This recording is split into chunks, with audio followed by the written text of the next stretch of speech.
ওফ, কি গরম পড়েছে রে। যাই এবার একটু স্নান করে আসি। আরে মালিক, তুমি সাবান টাবান মাখো না নাকি? তোমার গা দিয়ে ভোঁতা পাঠার মতন গন্ধ বেরোচ্ছে। হ্যাঁ রে, তুই ঠিকই বলেছিস। যাই দোকান থেকে একটু সাবান কিনে আনি, দাঁড়া।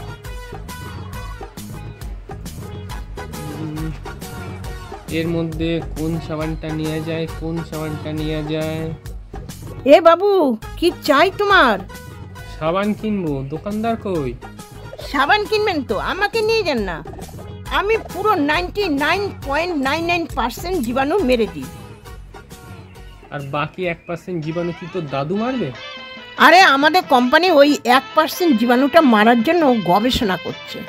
মানে ওই 1% জীবাণুটা হলো তোমার এক্স, তাই ওরা মারতে পারছে না। এই চুপ কর তুই। দাদা, আমাকে এই সাবানটা একটা দিন তো।